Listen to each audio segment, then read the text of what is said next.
నమస్తే, welcome to our channel. నా పేరు నరేష్. ఈరోజు మనతో పాటు సీనియర్ జర్నలిస్ట్, పొలిటికల్ అనలిస్ట్ ఇమ్మంది రామారావు ఉన్నారు. మాట్లాడదాం సార్. నమస్కారం. నమస్తే బాబు. తెలంగాణలో బీఆర్ఎస్ పతనం దిశగా అడుగులేస్తుంది. ఆ పార్టీ 39 అసెంబ్లీ స్థానాలను మన కైవసం చేసుకుని ప్రతిపక్షంలో ఉంది. ఈరోజు చేరిన ఎమ్మెల్యే 5వ ఎమ్మెల్యే. ఒకసారి చూసుకుంటే కనుక మొట్టమొదట బీఆర్ఎస్ ప్రతిపక్షలోకి వెళ్ళిన తర్వాత కడియం శ్రీహరి బయటకు వచ్చి ఈ కాంగ్రెస్ ప్రభుత్వం కూలిపోతుంది, త్వరలో మళ్ళీ మన ముఖ్యమంత్రి అయ్యేది కేసీఆర్ అన్నాడు. ఆయన వచ్చి ఫస్ట్ కాంగ్రెస్ కండవ కప్పుకున్నాడు. ఆ తర్వాత దానం నాగేందర్ లైన్ కట్టినాడు. భద్రాద్రి ఎమ్మెల్యే తెల్ల వెంకట్రావు ఆయన జాయిన్ అయిపోయారు. ఇక బీఆర్ఎస్ కి సంబంధించి సికింద్రాబాద్ కంటోన్మెంట్ లో బీఆర్ఎస్ ఎమ్మెల్యే చనిపోవడంతో బై ఎలక్షన్స్ అయినా అక్కడ కాంగ్రెస్ గెలిచింది. తర్వాత పోచారం శ్రీనివాస్ రెడ్డి, తాజాగా జగిత్యాల ఎమ్మెల్యే ఆయన కూడా సంజయ్ కుమార్ డాక్టర్, ఆయన కూడా కాంగ్రెస్ కండవా కప్పేసుకున్నారు. ఇప్పుడు 35-34కు చేరుకుంది బీఆర్ఎస్ ఎమ్మెల్యేల సంఖ్య. లోక్సభ ఎన్నికల తర్వాత 22 మంది ఎమ్మెల్యేలు టార్గెట్ అన్నారు. ఆ టార్గెట్ కి అనుగుణంగానే పోచారం జాయిన్ అయిపోయాడు. ఇప్పుడు సంజయ్ కుమార్ జగిత్యాల ఎమ్మెల్యే జాయిన్ అయిపోయాడు. అంటే 2 పోయినాయి అనుకోండి సార్, ఇంక 20 మంది విడతల వారీగా జాయిన్లు అవుతున్నారు.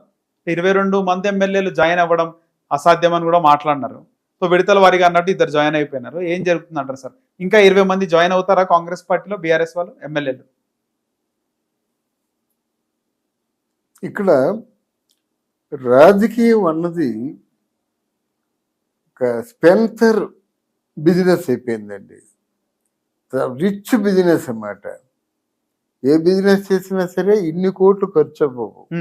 రాజకీయం అనేసరికి కండుగా కప్పుకోవాలంటే 100 కోట్లు ఉండాలి. ప్రాథమికంగా కొన్ని అంశాలు మనం చర్చించుకుందాం. ఒక 100 కోట్లు 150 కోట్లు ఖర్చు పెట్టుకున్నోడు ఎంత జనాల్ని, మిగతా వాళ్ళు కూడా అలాగే కష్టపడతారు కదా. వాళ్ళకంటే తెలివైన వాడు ల్యాండ్ కబ్జా చేశాడు, వాళ్ళకంటే తెలివైన వాడు ఏదో సారా కాంట్రాక్ట్ తీసుకున్నాడు, ఇట్లాంటివి కదా. అంటే అట్లాంటి వాళ్ళు మాత్రమే రాజకీయాల్లోకి రాగలుగుతున్నారు కదా.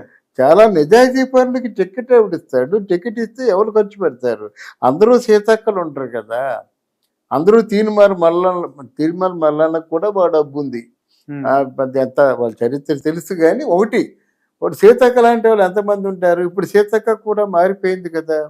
అంటే నీ స్పెన్సర్ బిజినెస్ రాజకీయాలు ఎందుకు అంటున్నానంటే, అంటే వాళ్ళు రాజకీయాల్లో కప్పుకోక ముందే వాళ్ళు అవినీతి పరులు, కట్టుకుంటే పునీతులు. కప్పుకోక ముందే వాళ్ళు అవినీతి పరులు అంటున్నమాట. టిక్కెట్ కొనాలంటే కొంత అవినీతి చేసి ఉండాలా. ఇప్పుడు మల్లారెడ్డి అంటాడు నీ పాలు అమ్మినా పూలు అమ్మినా అంటాడు. అయ్యే చెప్తాడు కానీ నీ కబ్జాలు చేసా, ల్యాండ్ ఆక్రమించుకున్నా, మాఫియాలతో సంబంధాలు ఉన్నాయి అన్ని చెప్పడు కదా ఆయన. అంటే ఆయన వచ్చి రాజకీయ నాయకుడిగా ఏ సేవ చేస్తాడు? ఆయన ప్రాపర్టీలు పెంచుకోవడానికి అలా పెంచుకున్నాడు కదా. 1000 కోట్లు నష్టపోతున్నప్పుడు కూడా దర్జా తిరుగుతుందంటే 39లో 6 మంది ఆల్రెడీ ఇప్పుడు కాంగ్రెస్ లో ఉన్నారు. ఒక ఆవిడ చనిపోయింది, ఇంకా 5 మంది పార్టీ మారున్నారు. అంటే బేసిక్ గా అవినీతి పరులే రాజకీయాల్లోకి వస్తున్నారు అని చెప్పడం. ఇంక 20 మంది జాయిన్ అవుతే ఆ సంఖ్య 13కు పడిపోతుంది. అవును, 13కు పడిపోయినప్పుడు ఏం జరుగుతుంది సార్? మనమే చెప్పుకుంటే నువ్వు కాదు, మనమే చెప్పుకున్నాం. ఎందుకంటే నిజంగా 6 మాసాల్లో పడిపోతారు అంటే మా ప్రభుత్వం పడిపోతుందని కేసీఆర్ చెప్పిన మాటలకి నేను కొంత యాక్సెప్ట్ చేశాను. ఇద్దరికి 6 కదా, ఇద్దరికి 6 కదండి. ఓ 10 మంది కావాలండి. 10 మందికి 10,100 అర్థమైందా? 1000 కోట్లు నాదనుకుంటే నెక్స్ట్ ముఖ్యమంత్రి ఆయనే. ఎవరు సార్? కేసీఆర్ కదా. 6 సీట్లు డిఫరెన్స్ ఉందండి. కానీ ఇటు బీజేపీ వాళ్ళు సపోర్ట్ చేయాలి కదా సార్. మీకు కాదండి బాబు, వీళ్ళలో ఎక్కడి నుంచో హైర్ చేసినట్టే ముఖ్యమంత్రి ఆయనే కదండి. ఆ వీళ్ళలో హైర్ చేస్తే ముఖ్యమంత్రులు ఆయన అవుతారు కదా. అంటే ఇక్కడ కాంగ్రెస్ కి సంబంధించి సార్, కాంగ్రెస్ కి మామూలుగా మ్యాజిక్ ఫిగర్ వచ్చి 60 మంది సార్ తెలంగాణలో. 60 మందికి కాంగ్రెస్ కి వచ్చింది 64 మంది, సిపిఐ కలిపి 65. అవును, ఆయన తీసేస్తే 4 అంటే మెజారిటీ పైన 4 ఉన్నారు. కానీ వేరే బీఆర్ఎస్ కి అట్లా లేదు సార్. 39 మంది ఎమ్మెల్యేలు వచ్చినాయి. వాళ్ళు కనుక ప్రభుత్వాన్ని ఏర్పాటు చేయాలంటే 21 మంది కావాలి బీఆర్ఎస్ కి. అంటే బీజేపీ వాళ్ళ సపోర్ట్ తీసుకోవాలి, ఎంఐఎం వాళ్ళ సపోర్ట్ తీసుకోవాలి. అలా అంటే నేను వీళ్ళు ఎంతమంది అండి? ఇది రిపీట్ చేయండి మళ్ళీ, మొదటి జరగండి. లేదు కాంగ్రెస్ వాళ్ళు గెలిచింది 64 సీట్లు గెలిచినారు సార్. 64 సీట్లు కాంగ్రెస్ కాంగ్రెస్ గెలిచింది. గెలిచింది. కాంగ్రెస్ కి ఒక 5 సీట్లు తక్కువైతే ఆ, డైలమాలో పడుతుంది. ఉమ్, కానీ వేరే వాళ్ళ ఆ ప్రభుత్వాన్ని ఏర్పాటు చేయాలంటే బీఆర్ఎస్ కలవాలి, బీజేపీ కలవాలి, ఎంఐఎం కలవాలి, 3 పార్టీలు కలవాలి. ఎంఐఎం కలుస్తారు వాళ్ళు, ఎంఐఎం కలిసినట్టు బీజేపీ కలవదు కదా సార్. బీజేపీ కలవదు. ఎలా కష్టమైన పరిస్థితి. అవును. ఏదైనా మిరాకిల్ జరగాలి. అదే మిరాకిల్ జరగాలి. బట్ 6 మాసాల్లో ప్రభుత్వం పడిపోతుందని అనుకుంటే అందరు మాట్లాడారు కదా సార్. అంటే సక్రమంగా వాళ్ళు అంటే ముగ్గురులో సయోధ్య ఉన్నట్టయితే ఇప్పుడు హరీష్ రావు మాటలు వేరుగా ఉన్నాయి, కేటీఆర్ మాటలు వేరుగా ఉన్నాయి. ఇక్కడ కేసీఆర్ ఎటు డెసిషన్ తీసుకోలేని పరిస్థితుల్లో ఉన్నాడు. కవిత చూస్తే తిహార్ జైల్లో ఉంది. అంటే వాళ్ళ కుటుంబం మీద వచ్చే మాయను మొట్టమొదటిసారిగా కవితే అనుకోవాలి. అయితే సయోధ్య లేదు, ముగ్గురు మధ్య సఖ్యత లేదు. కేటీఆర్ మాటలకి, కేసీఆర్ మాటలకి, హరీష్ రావు మాటలకి ముగ్గురు ఎప్పుడైతే డెఫర్ అయిపోయారో బలహీనలు అయిపోతారు. మనిషి ఒక స్టేట్మెంట్ ఇస్తారు. అందువల్ల ఇక్కడ ఈయన చదురుడు రేవంత్ రెడ్డి మనుషులను కొనగలడు, మనుషులను నమ్మగలడు. లేకపోతే 14 సంవత్సరాల్లో ముఖ్యమంత్రి ఎవరవుతారు? ఎవరు కదా. అందువల్ల నెక్స్ట్ ఆ తాలూకు బలాన్ని పెంచుకోవడం కోసం చేసిన ఏర్పాట్లు అన్ని కాదు. వీళ్ళు అన్న డైలాగులు, వీళ్ళు మాట్లాడిన మాటలు అంటే కడియం శ్రీ గారి మళ్ళీ కేసీఆర్ ముఖ్యమంత్రి అవుతారు అన్నాడు. ఆయనే ఫస్ట్ వచ్చి కాంగ్రెస్ కండువా కప్పుకున్నాడు. ఒకటి. 2, కేసీఆరే ఇది ఎక్కువ రోజులు ఉండే ప్రభుత్వం కాదు అదే అని అన్నాడు. అంటే వీళ్ళ గొయ్యి వీళ్ళే తవ్వుకున్నారా సార్? అవును, వీళ్ళ గొయ్యి కాకుండా వాళ్ళు ఏం చేస్తారంటేనండి, ఇన్ని కోట్లు ఖర్చు పెట్టిన వాళ్ళు మౌనంగా ఉండలేరండి. ఇప్పుడు రూలింగ్ గవర్నమెంట్ అది ఏమైనా చేయగలదు, ఏ కాంట్రాక్ట్లే ఇవ్వగలదు, డబ్బు వచ్చే పని ఏదైనా అప్పగిస్తుంది కదా. వీళ్ళు డబ్బుకు ఖర్చు పెట్టేసిన తర్వాత మళ్ళీ ఆ డబ్బు తిరిగి పొందాలి కదా. ఇన్నర్ ఫీలింగ్ అదేనండి. బోర్డ్ ఆఫ్ డెవలప్మెంట్స్ ఉన్నాయి, కాంట్రాక్ట్లు కావచ్చు, రియల్ ఎస్టేట్ కావచ్చు, నామినేటెడ్ పోస్టులు కావచ్చు. డబ్బు వచ్చే మార్గాలు చూపించాలంటే రూలింగ్ గవర్నమెంట్ చూపిస్తుంది, కానీ పడిపోయిన గవర్నమెంట్ ఎప్పుడు చూపిస్తుంది? అది ప్రధానంగా ఏంటంటే ఇక్కడ కేసీఆర్ ఫ్యామిలీ విచ్ఛిన్నం అయిపోయిందండి. ఒకరి స్టేట్మెంట్కి మధ్య ఒక కనెక్టివిటీ లేకుండా పోయింది మాట. మొదట్లో కేటీఆర్ బాగా పనిచేసేవాడు, I do admit it. Harish Rao కూడా సిద్దిపేట వరకు బాగా పనిచేశాడు. ఎప్పుడైతే కేటీఆర్ని ఫోకస్లో పెట్టాడో కేసీఆర్, అప్పుడు ఏం చేశాడు, హరీష్ రావు ఇండివిజువల్గా పెరగడం మొదలు పెట్టాడు అన్నమాట. వాళ్ళు బాగా పెరిగాడు, ఆయన బాగా సంపాదించాడు. మనం ముఖ్యంగా సార్ ఈ ఎమ్మెల్యేలు ఇంకా మిగతా ఎమ్మెల్యేలు పోతారంటారా? 20 మంది ఎమ్మెల్యేలు పోతారు దాంట్లో. 20 మంది ఎమ్మెల్యేలు చెప్పలేను కానండి, ఏదైనా పనులు 33 మంది ఉన్నారు ఇప్పుడు బీఆర్ఎస్ లో. అవునండి, ఏదైనా పనులు చేయించుకోవాలంటే పోవాల్సిందేనండి, పోవాల్సిందే. మెజారిటీ టీడీపీ ఎమ్మెల్యేలు ఉన్నారు అందులో, టీడీపీ నుంచి పై గెలిచిన వాళ్ళందులో. అవునండి, వీళ్ళందరూ టీడీపీ ఉంటాయి కదండి. అలాగైతే కేసీఆర్ పార్టీ కానీ రేవంత్ రెడ్డి పార్టీలో ఉన్న అందరూ టీడీపీ నుంచి వచ్చిన వాళ్ళే కదా. వీళ్ళు కొత్తగా వచ్చిన వాళ్ళు కాదు, వీళ్ళందరూ టీడీపీలో ఉన్నవాళ్ళే. కడియం శ్రీహరి ఎక్కడి నుంచి వచ్చాడు, రేవంత్ రెడ్డి ఎక్కడి నుంచి వచ్చాడు, కేసీఆర్ ఎక్కడి నుంచి వచ్చాడు, తలసాని శ్రీనివాస్ యాదవ్ ఎక్కడి నుంచి వచ్చాడు. వెళ్ళిపోయే వాళ్ళు తలసాని శ్రీనివాస్ యాదవ్ కూడా నాడో నేడో ఎప్పుడో పైన గొర్రెల స్కామ్ ఉంది కదా సార్. గొర్రెల స్కామ్ ఉంది, గొర్రెల స్కామ్ 700 కోట్లకు ఉంది. కానీ తిట్టినాడు కదా సార్ అప్పుడు పొట్టోడు రేవంత్ రెడ్డి, వాడు మాట్లాడుతున్న పొట్టోడు. ఎవరండి కేసీఆర్ ఎన్ని తిట్లు తిట్టాడండి ఈయన. ఆయన అక్కడ కేసీఆర్ యాక్సెప్ట్ చేసింది సార్, ఇక్కడ రేవంత్ రెడ్డి యాక్సెప్ట్ చేయాలి కదా అంటున్నా. అయ్యో రాజకీయాలండి. ఓ బలమైన కంట్రోల్మెంట్ సికింద్రాబాద్ నాయకుడు వాడు చేర్చానంటే ఎవడుందంటాడండి. మల్లారెడ్డిని చేర్చుకోవట్లేదు కదా సార్. మల్లారెడ్డి కాంగ్రెస్ లో మల్లారెడ్డి వ్యక్తిగత అదే చెప్తున్నాను, వ్యక్తిగతంగా పోకూడదు. ఆడు కూతురు బిడ్డకి నేనే పెళ్లి చేసిన ఎందుకండి, ఆడు జైల్లో ఉన్నప్పుడు నేనే భోజనం పంపించిన అవి ఉండకూడదు. పిచ్చి పిచ్చి వాగులు ఆగాడు. చెప్పాను కదా, భౌతికంగా గాయమైనట్టయితే మారిపోద్ది. ఎప్పుడైతే మానసికంగా గాయమైందో అది మానదు, ఎవరు చెప్పినా మానదన్నమాట. అందుకే తెలుగుదేశంలో చేరుతా అంటున్నాడు. అంటే ఏమిటి, చంద్రబాబు నాయుడు ద్వారా చెప్పిద్దామని, బాబు నా ఆస్తులు కాపాడరా అని. ఇక్కడ తెలుగుదేశం అంటే మీనింగ్ లెస్.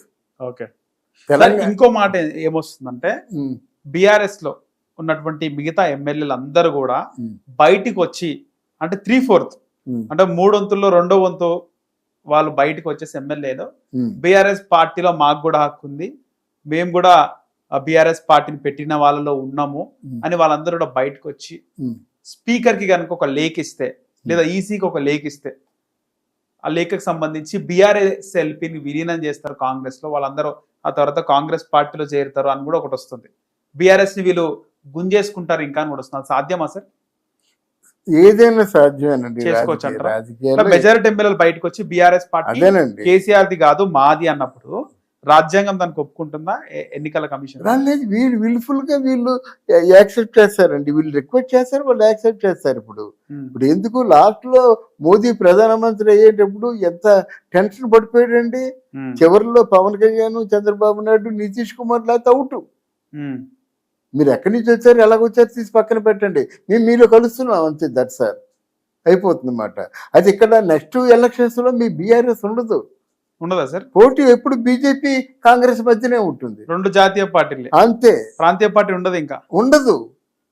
వాడు కవిత తాలూకు అరెస్టే పెద్ద. అంటే ఎన్ని కోట్లు ఉన్నాయి, ఇంకెన్ని వేల కోట్లు ఉన్నాయి. సింగపూర్లో షిప్పు, ఎక్కడో దుబాయ్లో బిల్డింగ్స్, ఎన్నో పెద్ద పేరు వచ్చింది కదా వీళ్ళకి స్కామ్స్లోను. అందరూ స్కామ్స్ చేసిన వాళ్ళు కదా. నిన్న కాక నా దగ్గర ఇప్పుడు ఎవడో గోనె ప్రకాశరావు ఇంట్లో బియ్యం లేవంటే 25 రూపాయలు ఇచ్చాను, సినిమాకి వెళ్తానంటే 10 రూపాయలు ఇచ్చాను చెప్పాడు కదా కేసీఆర్కి. మరి ఆ స్థాయి నుంచి ఈ లక్షల కోట్లు సంపాదించే స్థాయికి ఎలాగెదుగుతారు అవినీతి లేకపోతే? హరీష్ రావు వేలు పట్టుకొని నడితే అన్నాడు, వేలు పట్టుకొని మా సిద్దిపేట కొనేసాడు.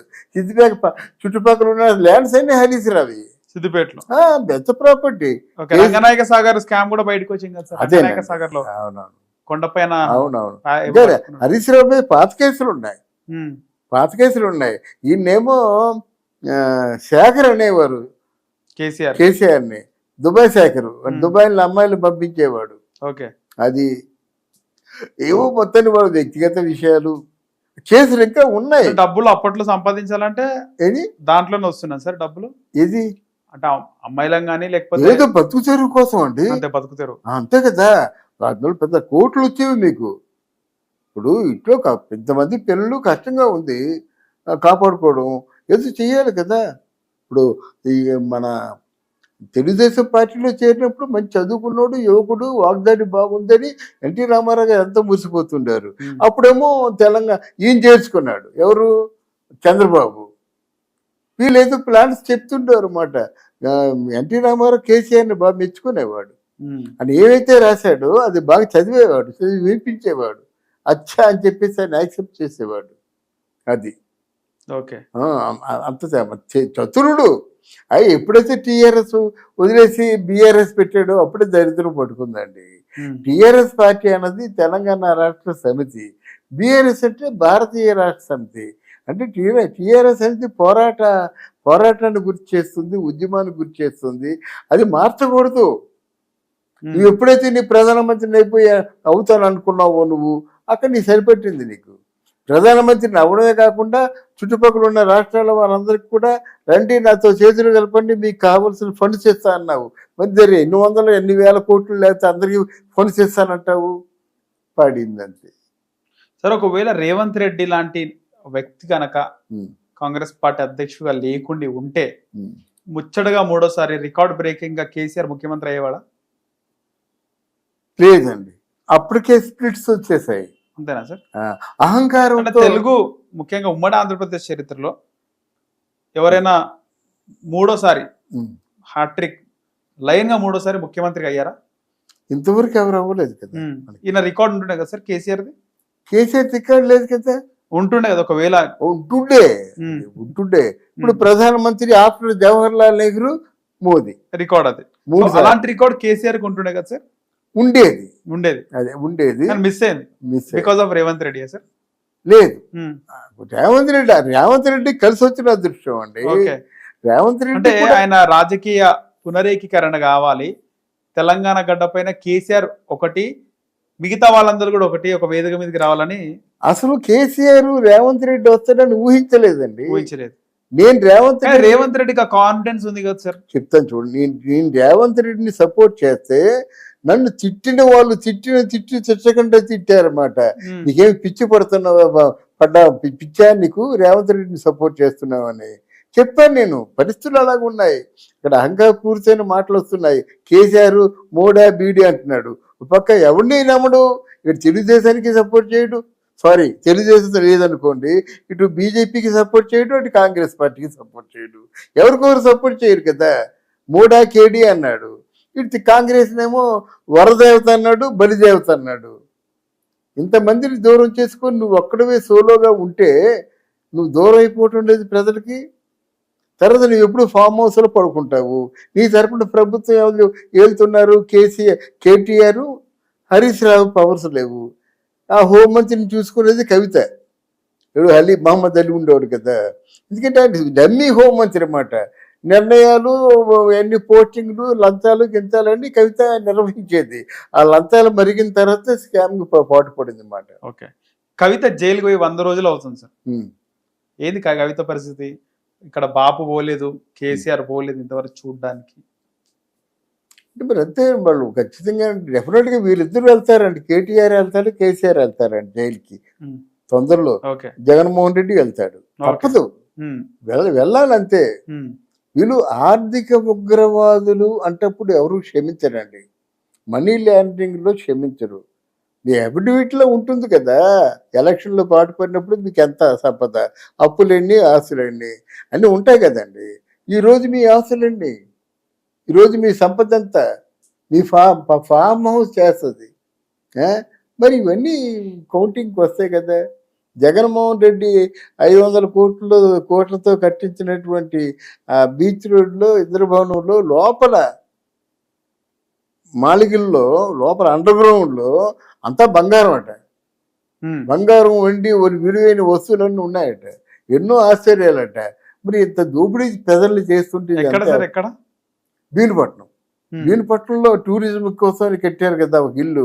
దాన్ని ఇప్పుడేమో క్యాంప్ ఆఫీస్ అని మారుస్తున్నారు. క్యాంప్ ఆఫీస్ కాదు, టూరిజం కోసం కాదు, జగన్ భార్య ఉండడానికి కట్టుకున్నారు.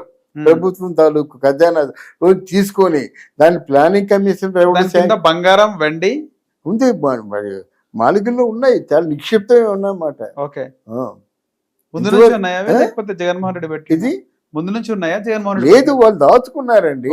వాళ్ళకు 30 సంవత్సరాలు ప్రధాన రంజకంగా ఏళ్దామే కదా వాళ్ళ ఉద్దేశం. ఇంతవరకు ఇంట్లోకి వెళ్ళింది ఎవరు వెళ్ళలేదు. వీళ్ళ మన ఎవరు గంటా శ్రీనివాసరావు వెళ్ళాడు ఒక యాజ్ అన్ అఫీషియల్ గా.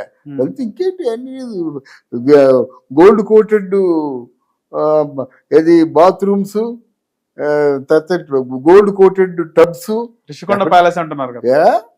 ఎక్కడ చూసినా బెడ్రూమ్ లో చూసినా సముద్రం కనిపించాలా, తర్వాత బాత్రూమ్ లో చూసినా సముద్రం అలా కట్టుకున్నారు వాళ్ళు. అంటే అది కేవలం ఇండిపెండెంట్ గా ఉండడానికి అంత తొందరగా ఓడిపోతారు అనుకోలేదు కదా. మరి దానిపై ఖచ్చితంగా విచారణ జరిపిస్తారు. మనలాంటి జర్నలిస్టులు ఏం చెప్తారు, బాబు దాన్ని పడగొట్టదురా బాబు, ప్రభుత్వానికి అది ఫారెన్ ట్రేడ్ మార్కెటింగ్ చాలా బ్రహ్మాండంగా ఉంటుంది. కోస్టల్ ఏరియా అవి ఇచ్చి మీరు పెట్టండి, పరిశ్రమలు తండి, ఎంప్లాయ్మెంట్ సాల్వ్ చేయండి, మీకు మంచి పేరు ఉంటుంది. మీరు ఏ పని చేసినా శాశ్వత ప్రయోజనాలను ఆశించే చేయండి అని మనం చెప్పుకుంటున్నాం. రైట్, అది రైట్ సార్, ధన్యవాదాలు. థ్యాంక్ యూ అమ్మా, థ్యాంక్ యూ.